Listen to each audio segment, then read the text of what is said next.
नमस्कार। स्वागत है आपका हमारे शो ग्लोबल 1000 में, जहां हम आपको इतिहास की उन हस्तियों से मिलवाते हैं जिन्होंने इस दुनिया में अपनी एक अलग अमिट छाप छोड़ी है, जिन्होंने इतिहास में अपना नाम दर्ज कर रखा है। आज के इस एपिसोड में हम आपको बताएंगे एक ऐसे मुस्लिम आक्रांता के बारे में जिसके पहले इन्वेजन के बाद ये बोला गया कि यहाँ से शुरुआत हुई थी हिंदुस्तान में इस्लामीकरण की। जी हाँ, सही पहचाना। ये कहानी है मोहम्मद बिन कासिम की।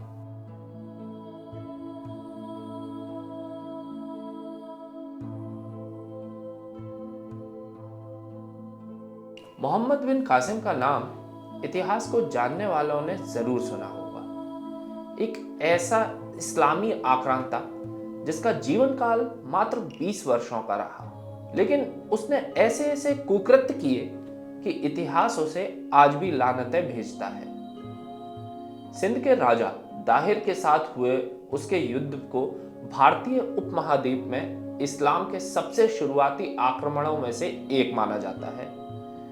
पाकिस्तान में उसे लेकर आज भी बहस होती है, क्योंकि पाकिस्तानी एक हिंदू राजा दाहिर को भला कैसे अपना पूर्वज बता सकते हैं। अरब के मोहम्मद बिन कासिम ने जब सिंध पर हमला करके वहां कब्जा किया, तब वो मात्र 15 से 17 वर्ष का था। मोहम्मद बिन कासिम की सेना में मुस्लिम थे और राजा दाहिर की सेना में हिंदू। जब उसने सिंध को जीतकर आगे बढ़ने की तैयारी की, तो उसने साथ में भारतीयों को भी अपनी फौज में जोड़ लिया, जो गरीब थे और जिनके पास रुपए कमाने के लिए कोई जरिया नहीं था। उसे फौज में लेकर कासिम ने युद्ध लड़ना शुरू किया। सिंध के इतिहास की एक पुस्तक चचनामा, उसमें वर्णन है कि कैसे मुस्लिमों ने सिंध पर कब्जा किया। इसे अली अहमद ने लिखा था। इसमें बताया गया है कि जब युद्ध में राजा दाहिर मारे गए, तो उसके बाद उनकी 2 बेटियों को बंदी बना लिया गया। मोहम्मद बिन कासिम ने उन दोनों को दमिश्क, जिसे दमास्कस के नाम से भी जाना जाता है, वहां पर भेज दिया। उस वक्त उम्मयद वंश की राजधानी थी। आज आतंक से पीड़ित यह जगह सीरिया की राजधानी है। राजा दाहिर की दोनों बेटियां युवा ही थीं। कुछ ही दिनों बाद इस्लाम के खलीफा ने उनके बारे में सुना और दोनों को अपने दरबार में बुलाया। राजा दाहिर की बड़ी बेटी का नाम सूर्य देवी था और छोटी बेटी का नाम था परमला देवी।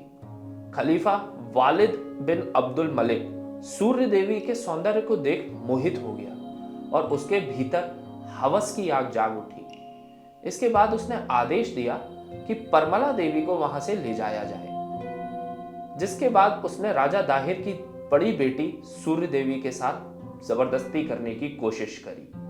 वहां खलीफा को पता चला कि मोहम्मद बिन कासिम ने दोनों बहनों को 3 दिन तक बंधक बनाकर रखा था और इस दौरान कासिम ने उनका रेप भी किया था।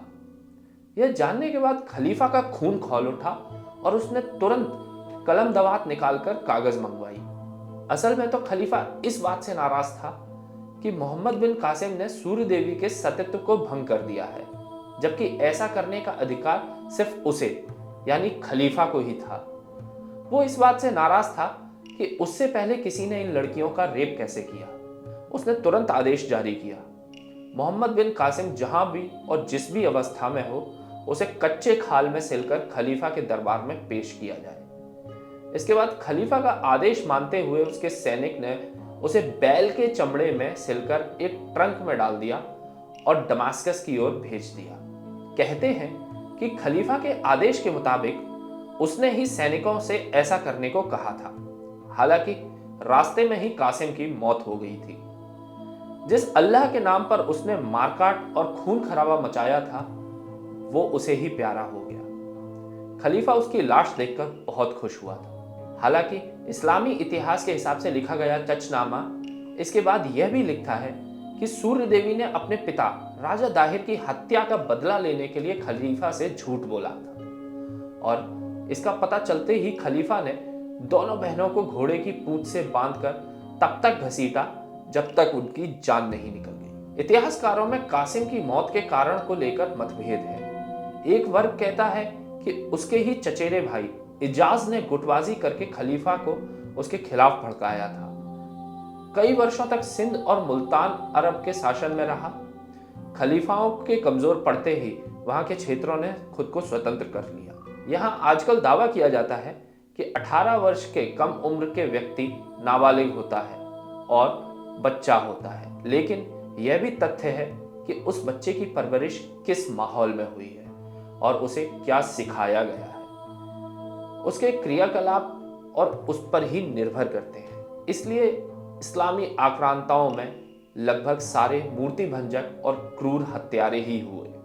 तो यह थी कहानी मोहम्मद बिन कासिम की। अगर आपको यह वीडियो पसंद आया हो तो इसे लाइक, शेयर और हमारे चैनल ग्लोबल 1000 को सब्सक्राइब जरूर करें और बेल आइकन को दबाना ना भूलें, जिससे आगे आने वाले वीडियो के नोटिफिकेशंस आपको मिलते रहें। धन्यवाद।